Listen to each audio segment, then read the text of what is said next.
Former Ukrainian President Poroshenko has announced the launch of government resignation proceedings.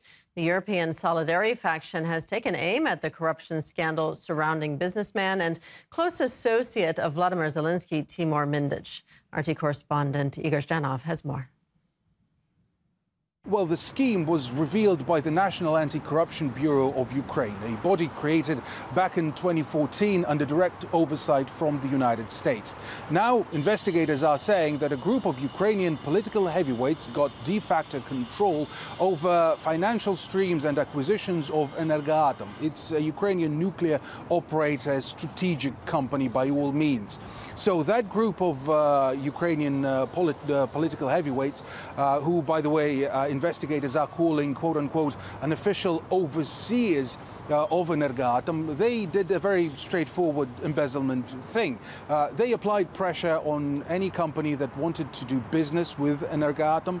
Essentially, if you wanted to stay a supplier, to be a supplier, then you would have to pay 10 to 15% worth of your contract directly to these overseers, and they would later pocket it.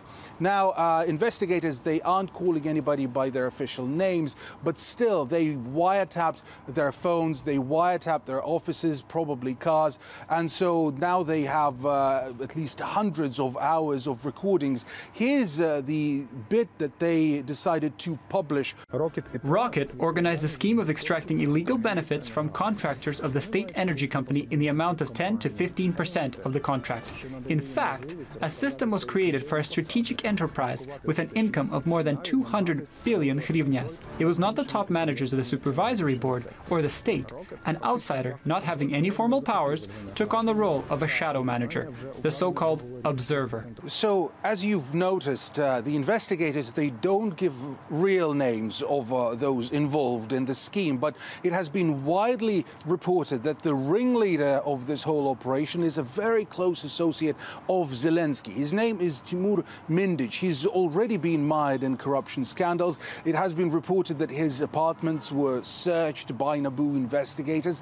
He is, again, a very close associate of Zelensky, and he fled the country, apparently, right before the investigators came to search his apartments. He's also the co-owner of the Kvartal 95 studio that was founded by Zelensky himself. So again, he has history with Zelensky. He is a very well-known figure on Ukrainian political scheme. And so given Zelensky's own history with NABU, it doesn't look good for him, because remember, this agency, it was created more than 10 years ago. It was funded by the United States, by Europe. It was one of the staples that the EU and the United States demanded Ukrainian government creates an independent anti-corruption body to basically curb the rampant corruption in Ukraine.